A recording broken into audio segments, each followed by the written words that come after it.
Nagisgot ta sa usa ka sugilano na usab nga was also subject to what we so called a case of being misunderstood. But before I go to that point, allow me to bring to you a text from the Bible again, which is found in Luke 19:10. Ako na kining na basa last time, mga kaigsunan, when we talk about the story of Zacchaeus, if you remember. So karon ako lang ni siyang pagasublion tungod kay ako nakita nga aduna si dako kayo nga koneksyon sa ato nga sugilanon nga atong pagaisgutan karon og atong pagapuntuhan. So makita ka na sa Luke 19:10 nga nagaingon diha, for the Son of Man came to seek and to save the lost, or that was lost, mga higala ko. Kani daw siya nga teksto alang sa ato nga iglesia in particular. Of course na atay gitawag nga teksto nga kanang magatod ka nato sa pagsabot kung unsa gayud ang misyon sa atong iglesia. Gigamit nato ang mga teksto gikan sa Revelation 14, ang three angels messages, napo diha ang Matthew 28:19 to 20, Matthew 24, daghan pa nga mga teksto, but ingon sa uban nga mga scholars, nga mga membro sa atong iglesia, ingon sila nga kanito nga teksto mao gid daw ni ang primary nga text kung kita magalantaw sa kahulugan sa mission sa atong iglesia. So this is the generic text nga nagahisgot kung unsa gayud ang pinakatumong sa atong mission, mga kaigsuonan. So the lost, no, kanig yung the lost. So ato na panghisgutan, pangitaon nato ng lost. Ikaw o ako, kay kaning lost in most cases, mga kaigsuonan, kaning nawala, kay dili man ta mangita sa wala nawala. So atong ginapangita is kanang nawala nga kanang atong gibating bililhon kayo kanato. Kay dili man pud ta mangita sa nawala nga walay bili kanato, di ba? So ang assumption na gipakita dinhi is ingon ni Kristo nga nianhila siya dinhi sa katuyuan nga iyang pangitaon kadtong nangawala. So the assumption there is ang nangawala hilabihan ka, valuable kayo, mahinungdanon kayo diha kang Kristo. So Luke 19:10. Karon ang titulo gyud sa atong pagaisgutan is empty. No? So kanang akong gihulagway diya ang usa ka bucket nga walay sulod. Ingana ang gusto nako nga inyong mahunawaan every time when I bring the word kanang empty, no?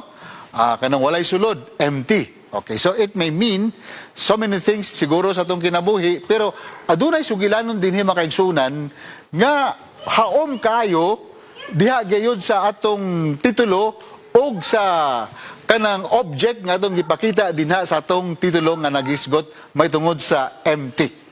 But before we go to that further, ako lang pakita kaninyo kay kanisya nga panghitabo, makita kini siya sa sinulat ni Juan, Kapitulo 4, mga kaigsuonan. If I may not be mistaken, up to, where is this now? I think, okay, 27, verse 27. So it says here, mao kini ang konteksto sa atong sugilanon. Therefore, when the Lord knew the Pharisees had heard that Jesus made and baptized more disciples than John, okay, nang nadungog nila nga unya nakabalo ang mga Parisiyo, pinagi silang pagdungog sa balita nga ang mga disipulo ni Kristo nakabautismo nga mas daghan pa kaysa disipulo ni John the Baptist. Right? So medyo nagkaroon og gamay nga commotion dinhi, mga kaigsuonan. All right. So si Ginoong Jesucristo, instead nga iyang i-confront kani nga problema, the Bible did not actually kanabitang nagpunto nga when he heard about this sort of a concern nga gi-raise sa mga Pariseo, mga kaigsuonan, a point of comparison between his disciples and that of John's disciples. He did not confront them, nor he tried to elaborate the issue, bitaw kanang gipadako niyang issue. So ang iyang sunod na gihimo is na he left Judea and departed again to Galilee. So mao nang ipakita nako sa inyo diha ang mapa mga kaigsunan. Kung inyo makita diha sa screen, no? This is the map of Palestine. Ang Judea nga kung sa diin na diha karon si Kristo sa atong sugilanon, ingon siya nga molakaw siya, mugikan siya sa Judea, asa sa paingon didto siya paingon sa Galilee. Pero ang Galilee, it's here sa atong gisgutan, na siya sa taas sa Judea. Right. Pero ang challenge kay ang the easiest way and the fastest way nga makaadto ka sa Galilee, muagi sa kaog Samaria. Ingana ang ilang nahibalan kaniadto mga kaigsunan. So, ang problema mauni. Walay mga taga-Judea nga kung muadto sila sa Galilee, muagi sila sa Samaria. So, kay ang ilang rason, dili sila ganahan nga makihalubilog, no? Sa mga tao dito sa Samaria, kay ilang huna-huna, kaning mga taga-Samaria or sa mga Samariahanon, mao kining mga taong, first of all, wala sila nakamintinar sa ilang pagtuo diha sa Ginoo. Ug ang ilang pagtuo sa Ginoo, sa in English pa, na adulterate, na sagulan sa dili maayo, so na impure. So tungod niya na, ayaw nila nga matakdan sila makaigsunan. Kay bisan pa sa pagtapak lang dito sa ilang yuta or bisan pa sa pagkamusta lang sa mga taga-Samaria, ginadili na sa ilang tradition or sa ilang mga practices, mga kaigsuunan. So, they were so strict about this, so bahala na layo ang dalan paingon sa Galilee, basta dili ra gyud sila makaagi dito sa Samaria. Right. But in this text, in verse 4, Jesus said, the author said, but Jesus needed to go through Samaria. Sa other translation, he must needs to go to Samaria. So, it is a must, M-U-S-T, na dapat muadto siya sa Samaria. So, Galilee, pero muadto siya sa Samaria. So, nga naman na siya. Ay, kay tungod mga kaigsunan, aduna siya appointment didto. Na kaning appointment, bisan si Mrs. White, nagisgot ni ini, nga gihimo na ni siya, dugay na nga kapanahunan. Imagine that. Siguro, wala pa siguro na tao ngayon pagkatagpuan dito, na sa iyang listahan, nga maabot ang sakto nga panahon, nagid siya atun ani nga lugar, kaning naa sa Samaria, mga kaigsuunan. So, it was an appointment that had been made probably centuries earlier in the council of God. So, ang problema is, much of the Bible lands, as we all know, is actually desert, and water is extremely important. So, si Jesus muadto dito. I will tell you how many kilometers. Kung imo na siyang pagabaklayon, dili ka na sa sayon. Kay other than there was a scarcity of water, but the environment was extremely hot, ladies and gentlemen, og mga kaigsunan. And in that place, grabe kay mura siya gipalibutan sa bukid, mga kaigsunan. So let's try to look at this one. So, ang pag-aatuan ni Kristo, mao ang usa ka well. Uy, mao nang muadto siya didto kay aduna siya appointment. Pero ang iyang ka-appointment, wala na hibalo nga adunay tao nga makig-appointment niya. Imagine that. So unique kay, no? For example, gusto ko makig-appointment ni Sir Andrew, kaning nasa Hope Channel. Pero, nagulat na ko ni Sir Andrew, si Nining, pero si Sir Andrew, wala siya kabalo nga na ako'y appointment niya. Kaya wala po ko nagsulti nga na ako'y appointment niya.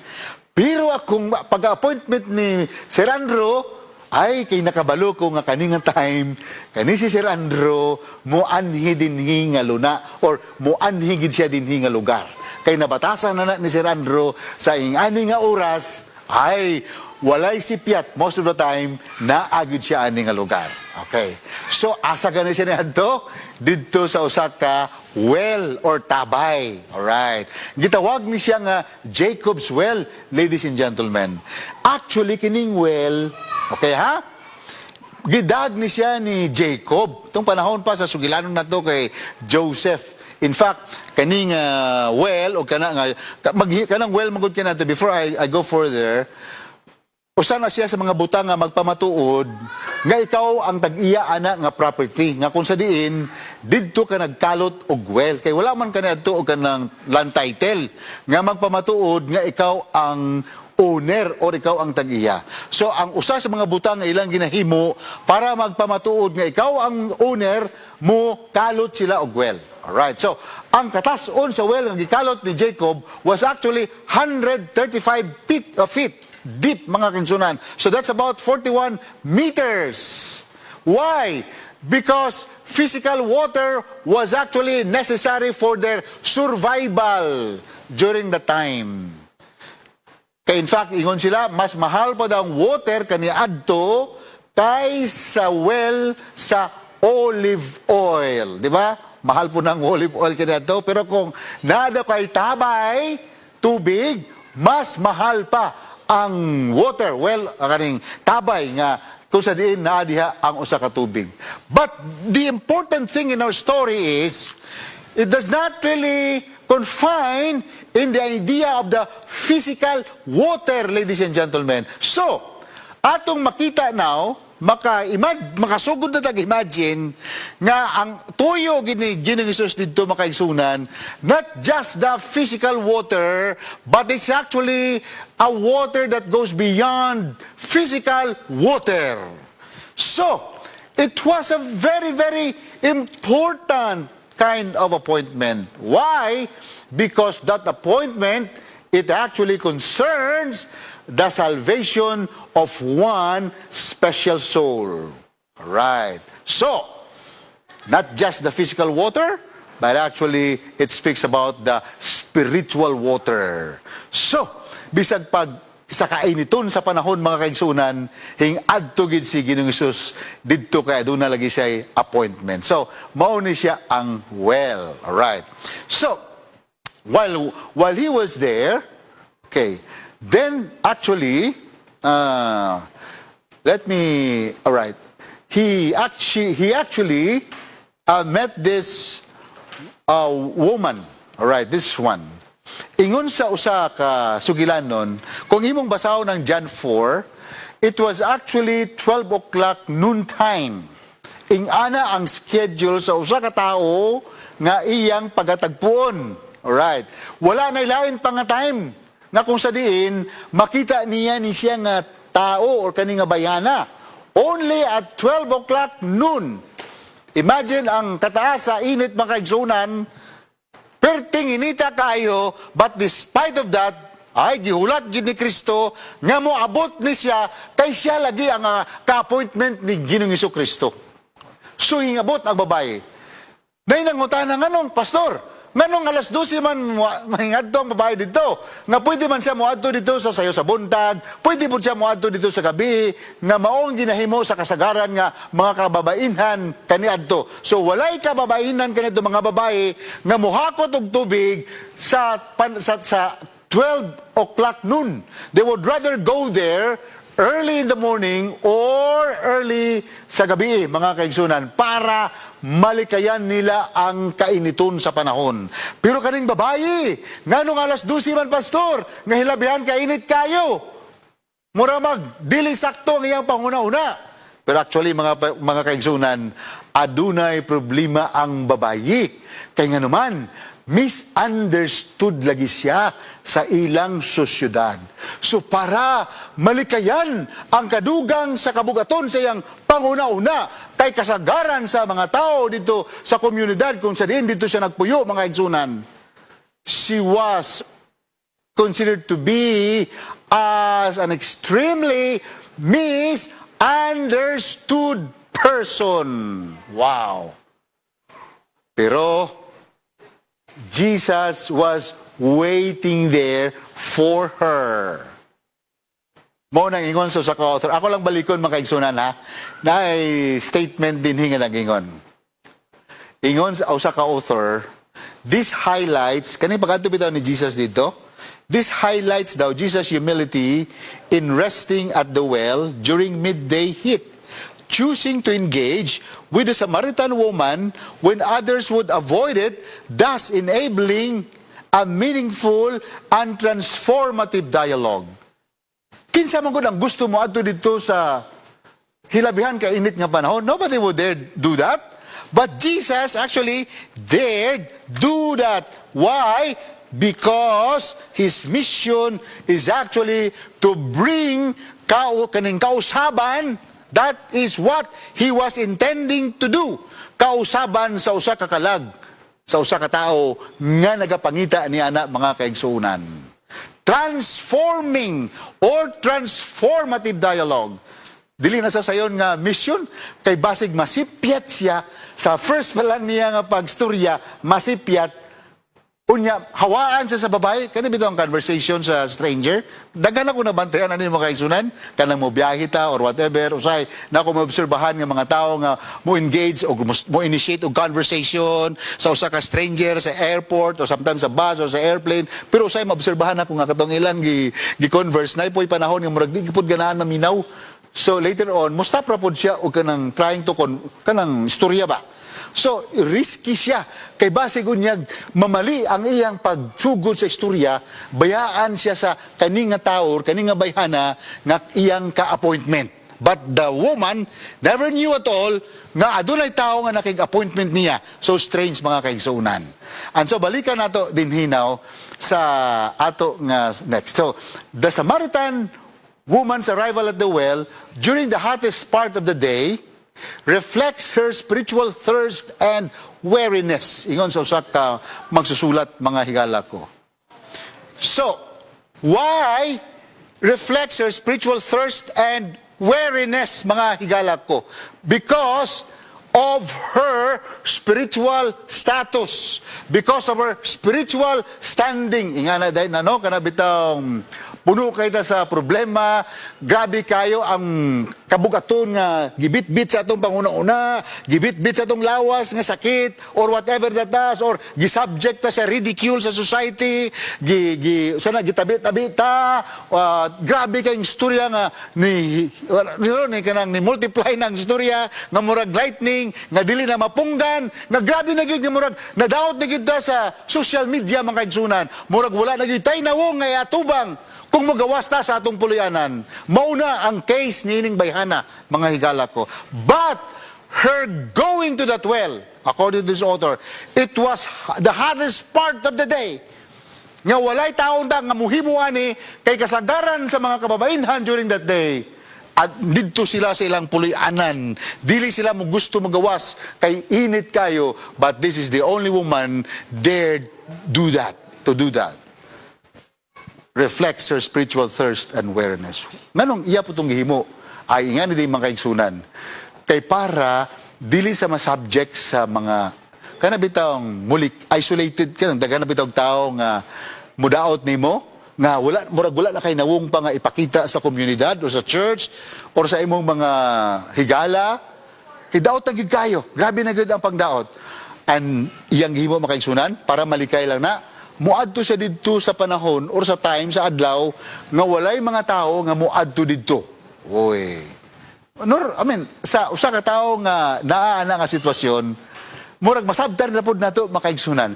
But more than that, according to this author, it was so timely because her going there reflects her spiritual thirst and weariness.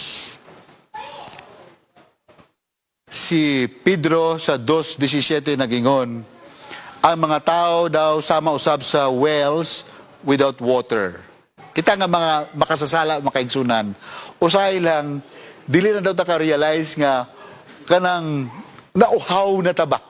Sama ta sa usa ka tabay, actually nga walay tubig tungod sa atong mga sala nga nahimo. Susulo sama ani sa babae. Ingon ang usa ka author, ang ato dong kinabuhi, sama sa tubig, mga kaigsunan. Mao na nga si Kristo, gusto niya nga mo-start sa conversation using the subject of water. Kaya kaning water daw, di ba ka ng river, kayo mong mabantian?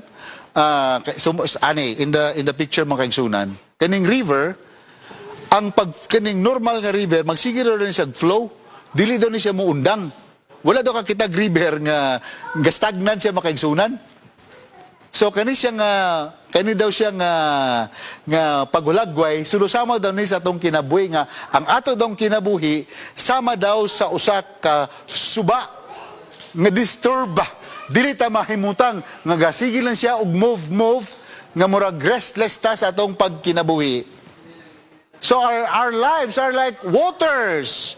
So the symbolism nga pagagamito ni Kristo nga mga tubig aduna dako kayo nga relevant sa iyang kinabuhi.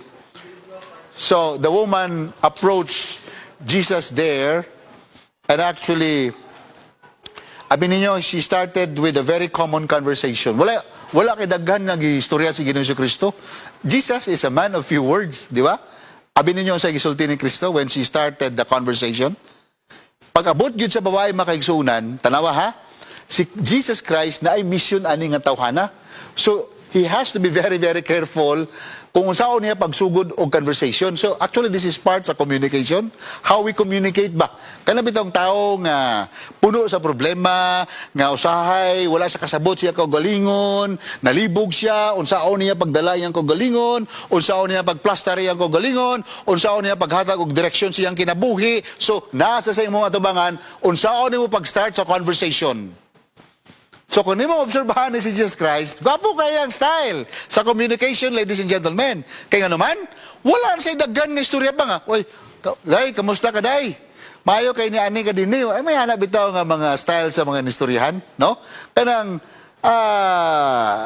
kamusta ka day? Kamusta imong kinabuhi? Wala na. Wala na daghan paligoy-ligoy pa nga naman, because time is very, very precious sa aning conversation. So, ang ingon ni Kristo is, para masulod yun siya sa ilang conversation, ingon si Jesus Christ in verse 7, give me a drink. Kwapo na siya nga starting point sa conversation. Timing kayo, give me a drink. Meaning to say, dili siya outside of kanabitang, kung sa sinultian pa sa mga bugoy, kanang far out ba? Kanang layo bitaw kay nga nagsugod nga conversation nga wala siya relevance didto sa inyong pagkahimuon. So ang iyang starting point siyang conversation is related didto sa subject nga iyang pagkahimuon, which is actually to get water from the well. Kay nga naman, kay scarce lagi ang tubig during that time. So, you know, to start a conversation is to go direct to sa katuyuan sa tao nga imong gusto ka istorya, ang iyang paghahimuon. Alright. So, water. Ingon sa verse 7, give me a drink. Abi ninyo mga kaigsunan, kani nga mga panultion, hingtubag ang Samaritan woman, nakuratan siya ba? Uy, lahi man eh. Abi ninyo yung tubag na diri sa verse 9. Diri man gud nga conversation, by the way, nagkuyang disciples din eh. Nangawala lang sila kay nagutom naman kay alas 12 na biya. Nangita ang pagkaon. So the disciples were not there. They went somewhere to buy food, but the woman of Samaria said to him, mao ning gitubag sa woman. So gwapo ni siya kay nganuman. Hingsulod na ang woman didto sa gisugdan nga conversation ni Jesus Christ nga iyang gi-offer niya. O sa itubag sa babae makigsunan to Jesus Christ. The woman of Samaria said to Jesus, to him, he said, how is it that you, being a Jew, ask a drink from me, a Samaritan woman? For Jews have no dealings with Samaritans. Uy, wow, that's a very good point. Parang she was trying to question him and wanting to know as to why Jesus, being a Jew, was there asking for a drink. Kaya nga naman, walay Jew nga makahimo ana mga kaigsuunan. So, when that woman uttered that kind of expression, wow, that opens the floodgates to kanabitang sunod-sunod na nga conversation. Pero maay kay si Jesus Christ modakop mga igsunan. Ingon sa dinhi, Jesus said unto her. Iya siyang gipalibog-libog ang babae. Sa verse 10, Jesus answered and said unto her, if you knew the gift of God, kung kabalo ka lang sa gasa sa Ginoo. Wow. Meaning to say, kung kabalo ka lang sa gasa sa Ginoo, marabag, I am that gift. I am the only one nga makahatag anak nga gasa. Marabag, I know you are a misunderstood woman in your town, in your place. But this is the moment. If you only knew kaning gasa sa Ginoo and who it is who says to you. Nanay kon ba? Nanay hint mga kaigsunan, pero ang babae wa pagid kayo yan nadakpan ang punto ni Jesus Christ. Murabag kaning ni anak ko dinhi, murag niya na mapakasulti ba? Ako na ang, ako ni ang Mesiya. Ako ni ang makahatag nimo kining gasa nga imong gipangita sa pipila na ka mga tuig, sa imong mga problema nga imong gibitbit, sa tanan nga mga kaning mga criticism, sa tanan nga mga kanang istorya sa imong mga silingan, nga mga pangdaot nimo. Ako, it is who says to you, og nagingon kanimo, give me a drink. Kaning, di ba, gibalik niya? Kaning, ako gasulti sa imo nga tagay kung nga kaning mainom, because you would have asked him, and he would have given you a living water. Wow. You see that one? Direct to the point. Wala na sugar coating, wala na paligoy-ligoy pa. And Jesus trying to realign her mindset to something that is so vital to her spiritual life. Kaya naman, kay mauna ang iyang kailangan, pinakakailangan niya that very day, because that will determine her future, ladies and gentlemen. So Jesus awakens her spiritual curiosity. Jesus used something familiar to her. It's the water to speak about the eternal salvation. And the subject of water is the only available means to get her attention, ladies and gentlemen. No other best available means except the water. He employs image 3, according to one author, that she comprehends, specifically relating to water, to subtly guide her toward a greater understanding of deeper realities. So, Jesus Christ, gidala sa dito sa subject sa water, kay mo raman po ang iyang nabalan. Mo in our conversation, in our way of communicating to the people, ladies and gentlemen, dapat daw ang atong subject sa atong communication, when we communicate sa mga tao nga atong gina-converse, dapat daw related sa ilang ginakinabuhi para dali kayo nila nga masabtan. It's a subtle guide, her a greater understanding of the what we so called a deeper realities. So Jesus here, he is the best theology. Why? Because people are hungry and thirsty. And the problem, ladies and gentlemen, is ang problema nato pag abot sa panahon nga mauhaw ta spiritually, we go to a wrong watering holes. Lahi atong atuan. For example, data ay problema, instead nga dito ta sa living water, ang atong atuon dito sa spirit of the glass. Kanang glass nga makapa-abtik daw sa atong una-una, makapa-abtik sa itong mga, sa atong kaugatan, sa atong kalawasan. Okay. So, when we have problems, at times especially our young people, ladies and gentlemen, they do not know where to go, though diha dool kanila ang living water, but instead they go to a wrong watering holes, searching for satisfaction, searching for something that only the water of life can give. There was a story, usa ka estudyante daw ni sa Harvard, na ako lang po ning nabasa long time ago.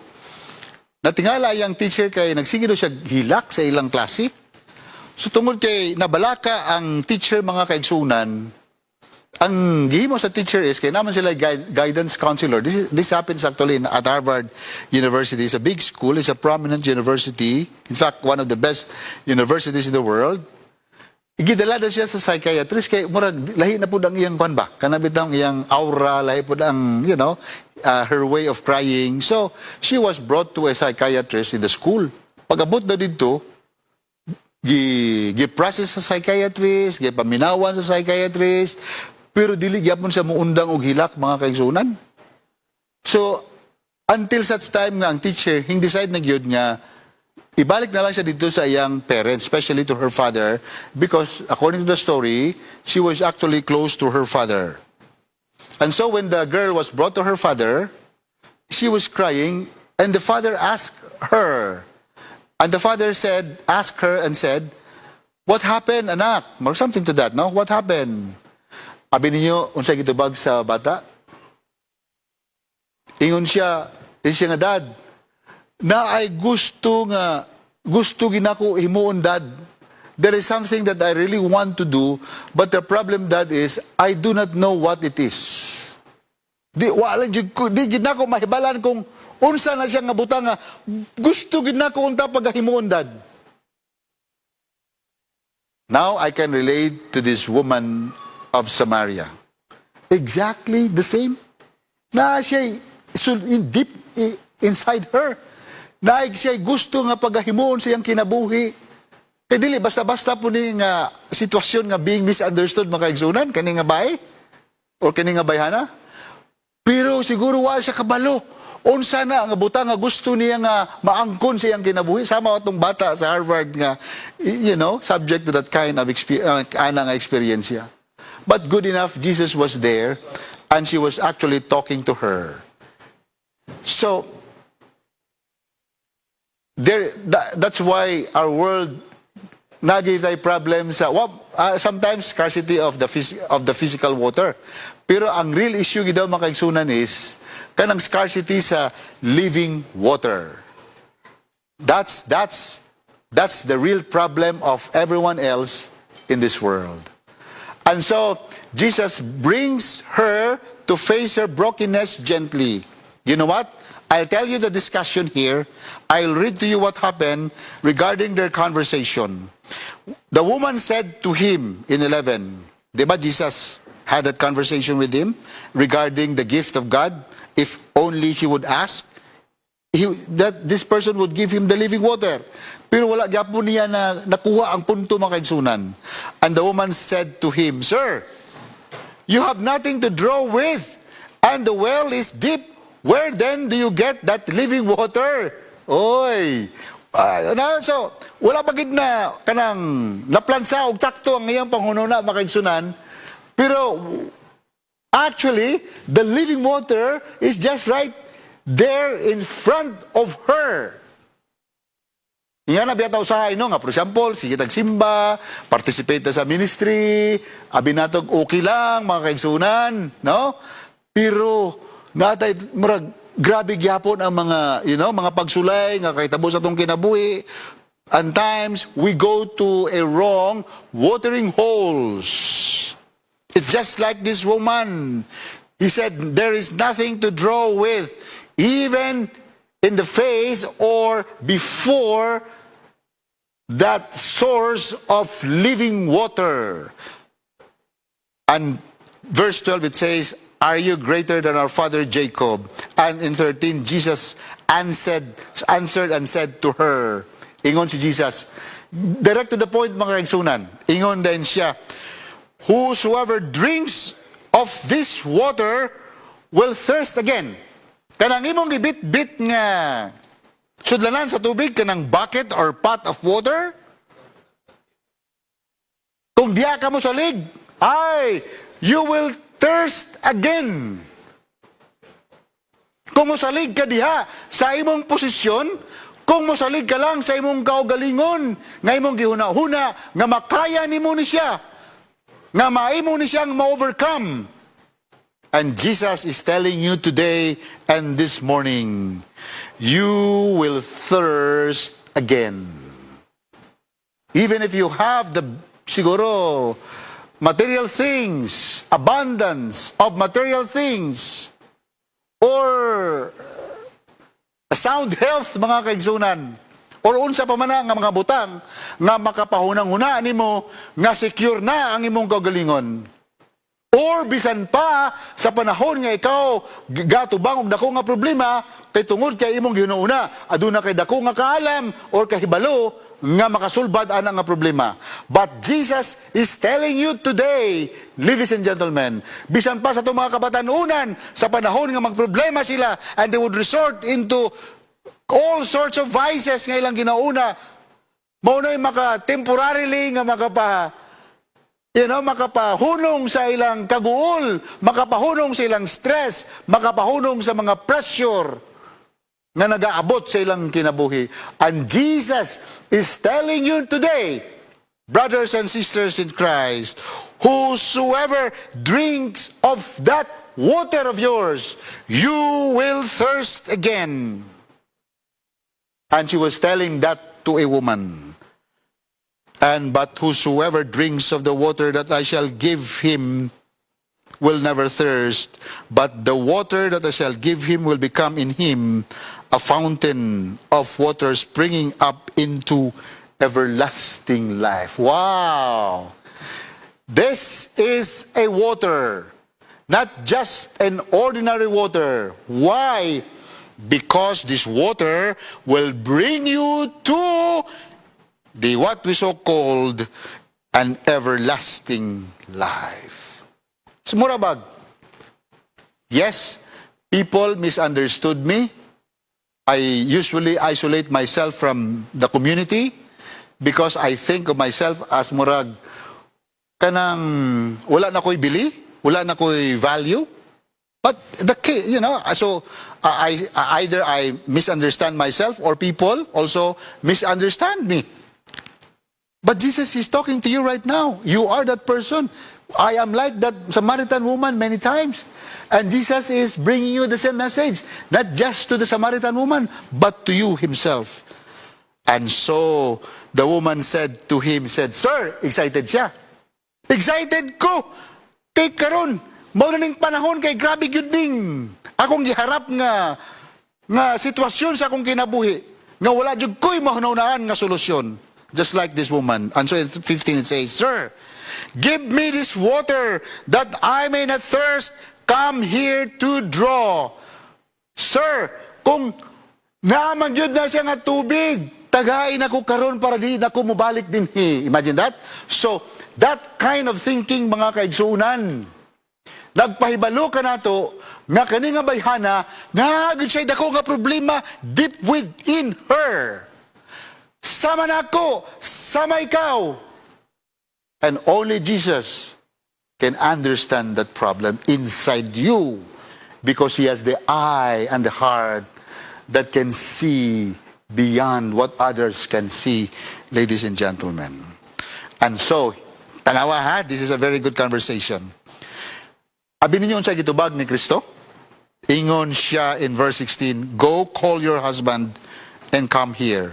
Instead of i-argue siya ni Jesus Christ, mura bitog shift man sa murag dili mao ang kaning flow sa conversation ni Jesus. Kay in 15 ingon ang babae nga, Sir, tagain ako ani nga tubig. So na siya sa point of kaning conversion.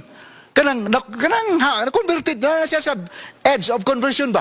Nasulod na siya dito. Kay mao may mission ni Jesus Christ nga matagaan siya sa living water. Pero ang una-una sa babae, kanagyong makita niya dayon mga kaigsunan. And so Jesus answered her and said, Jesus said, Go call your husband and come here. Murag lahiman. Lahiman itong conversation sa babae. Lahiman gisumpay ni Jesus Christ. Pero tinaw mga kaigsunan, morning kanindot ni Jesus Christ, morning sa communication department, this is very, very important. In fact, I'm thinking, nga muhimo ko kanang, matabangan ta sa Ginoo, kanabitang how we can communicate, especially to people who are in need of help, people who are looking for hope, people who are searching for meaning sa ilang kinabuhi. And it's not that easy just to simply communicate to them just the way we want to communicate. And Jesus was so serious about this way of communicating. And so he said, Oy! Jesus said to her, You well said. Ingon siya. Ang babae mo dito bag. The woman answered and said, I have no husband. Jesus said to her, Yes, you have well said, I have no husband. 18, for you have had 5 husbands, and the one whom you know you have is not your husband. In that you spoke truly. Uy, natingalang babae, nahibulong siya. So gituyo da ito ni Kristo, para gayud nga masabtan niya, nga katong nag-istorya niya, mao na to ang Misaya. Dili kay kanang agent lang. Mao gito mismo, mga igsunan. Mao gito ang tuburan sa kaning gitawag na to nga living water, kay para nga ma-realign ang iyang pangunauna. Ingana po ta usay no nga kanabitang bisag sige tag simba, sige tag paminaw gwali, usay kuyaw kita mo basag Bible, pero ang atong kinabuhi mo sipyat-sipyat gid mga kaigsunan. Sama gyapon aning Samaritanuman. Usahay na gyud diha ang living water sa tong atubangan bisag sa akong kinabuhi mga kaigsunan many times masipyat pud ta mga kaigsunan, especially kung gatubang tagdako nga hagit sa kinabuhi. Anso mo din gi-shift ni Kristo ang sugilanon kay para nga masulod siya didto sa sakto nga punto ug sa katuyuan kung nganong nakig-appointment si Jesus niya. That's the thing. O kaniday, lastly before I end, kani bitong mabisita si Jesus sa tuwa, dapat di ay kanang ato gidang iyagyag ang tanan. Well, something to that no kay dili daw na ikaulaw nga mabalaan ni Jesus kung unsa ang naa sa atong kasing-kasing. Kay it's a prerequisite nga para gayud nga makanabitong ma-embrace na to fully ang panalangin sa living water. So kung napatay mabilin-bilin dinhi or whatever, so maglisod ba siya kuan ba kanabitong sulod para lago ng cup. Kanang kap manggod kung napa na siya sulod diha niya mosulod ang balang espiritu niya nabay sulod dili kay siya nga maka-fully nga makapuno anak kay napa may nabilin, so dapat iabusan nimo nito para mapuno na siya sa balang espiritu. That is how we illustrate it. That's why gipaila sa Ginoo sa iya, gipa-realize sa Ginoo sa iya ang iyang spiritual status para iyang ma-realize ang iyang dako nga need ni Jesus Christ as her personal Savior. That's why, according to the quotation, Jesus brings her to face her brokenness gently so she can see her need for a Savior, not feel rejected. Kana bitawng wala na tayo mahimo nga ginuna na to nga murag wala na. Pang tatay na lang niyo, last resort na ni. You see that one? So, ma-realize ni mo nga wala na kay mahimo. So, mo salig na lang ka didto sa tao nga mas gamhanan pa nimo. Kay sa imong gahom, wala na may kay mahimo. So, dili na siya case of rejection. That is a case of kanang realization para matagaan ka og sakto nga gahom mga kaigsuunan. That's the thing. That's why, natingala ng babae ningon siya, Uy! Murag mao man ang Misayas nga akong nabasa. You can read that in John 4, di ba? When she heard this one, before I end. And so, he said, I know, ingon ang babae nito bag. The woman said unto him and said, ingon na, sa verse, basa tag Bible, verse 25. I know that Messiah is coming. Grabe dyan pagka-rejoice sa babae when Jesus talked to her like that. Who is called Christ. So, nalisin na basahan mga igsunan.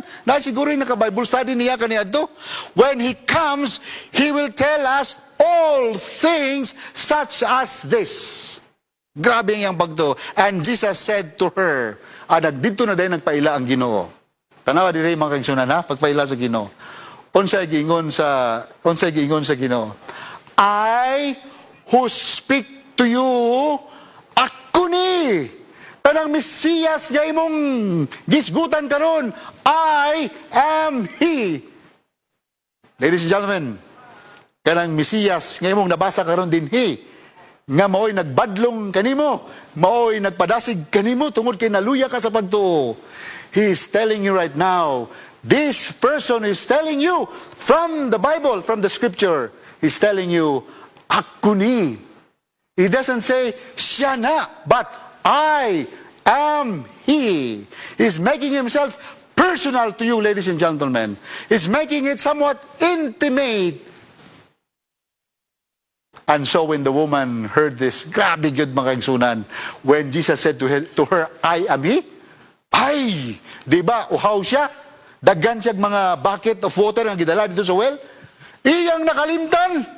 Grabe yun pa ka-inspired ba? Ihana dahil nang matransform to sa Ginoo bitaw kanang first time nga naguna-una ta nga grabe ang problema nga itong ibit-bit nga grabe akong mga pagtukan nito nga diday ni mao unya nakabaton tawag yan nga ingani nga pag tinudluan ka nato usahay Ginoo di nato na-explain natong kalipay abi ninyo makaigsunan. You read the Bible in verse chapter 4, iyang gikalimtan katong di nato importante katong sudlanan sa tubig nga iyang gadala dito sa tabay. Hingdagan siya pauli, makaigsunan. She left her water pot, ran back to her town, and proclaimed what she witnessed that changed her life that day. All right. And you know what? She became the first woman evangelist to the men in her town. Misunderstood, ladies and gentlemen. People rejected her. The people in her town rejected her. But tanawa, unsay nitabo siyang kinabuhi. She was fully transformed right there in the presence of God. And because of that, she became the first woman evangelist to the men. Specified in John chapter 4. Not to the women, but to the men in her town. Kay mao gina ang actually na siya problema sa mga men. And for you nga na subject ka sa criticism, na subject ka sa pangdaot, na wala imong dignidad, unya hingbalik ka dito, nagwali ka, wala ka kuya piyana. But that is the power of the Holy Spirit of God. For as long you allow that Spirit to transform your life, mga kaigsunan, wa na gyud nay barrier nga mahitabo pa nga sa mga butang nga angay nimo pagahimuon. And no, the result what? Many of the Samaritans from that town believed in Jesus because of the woman's testimony, ladies and gentlemen. Pretty good. The result of that communication department, the result of that simple conversation. And so lastly, let me tell you this. This is the author nga nagingon. She has come with a bucket. But Jesus sent her back with a spring of living water. Diba? Kanang modul ta kang Kristo, dala ta sa atong bucket, nga walay sulod. Pero kung ato lang yung i-allow si Kristo nga masulod ka na to, Jesus Christ will send us back with a spring of living water. Right? Second, ingon siya sa author, she had come as a reject. Hingdol ta kang Kristo, kanang atong gibati nga rejected ta, gi-outcast ta. But you know what? The blessing? Jesus Christ, on His part, He sent her back being accepted by God Himself. Asa mas importante, gi-reject ka sa mga tao sa imong komunidad, pero gidawat ka sa Ginoo. Kana may mas importante. Kaya nga naman, ang Ginoo nalay bahala itong mga tao nga ni-reject nimo. That is the point of the story. And then, I think this is going to be the last. Very important, brothers and sisters in Christ. She came laden with questions. Hingad to sa kang Kristo, daghan kay sa pangutana. Sumala sa atong gisgutan kanina. But unsay nahitabo makaigsunan? Wala kay nadto sa kang Kristo daghan sa pangutana. Pagbalik niya, nahimo siyang debatidor. Dili. Dili na nga gitudloan siya ni Kristo sa pagdebate. Dili. She came laden with questions. Dagang kay pangutana. But you know what happened? Jesus sent her back as a source for answers. Wow, beautiful. Meaning to say, a source for answer, making our life as a testimony of God's love and God's grace, being the source or being the living water Himself. So, unsa man ang inyo pang gidugayan makaigsunan, this is the moment. Christ is telling you right now, I am He that is talking to you right now. Are you willing to come to Jesus, ladies and gentlemen? He is calling you the way she's calling this Samaritan woman. She was rejected. She was misunderstood. But when she went back to her town, she became the source for their spiritual answers. May God's blessings be with you all. And I'm requesting every one of you to please bow down their heads as I offer this prayer. Heavenly Father, we thank you for this whole week of series. Many times we get misunderstood, probably because of our faith, probably because of how we deal with our workers, our members of the family, with our children, with just anybody around us. Or probably it's the problem that we've been feeling for such a long time already. You're the only God who is the source of living water. We are in need of that water, and there is a scarcity of the living water in this earth right now. Make us feel that living water is just very, very close to us, it's just in front of us, not far away from us. And allow us not to go to a wrong watering holes every time we have problems, but rather go to that right source of living water, who is Jesus Christ himself. Thank you, dear Lord. We're going to end this series with all our praises and glory to your name, because you're the only one that deserves our worship, the only one who deserves our praises.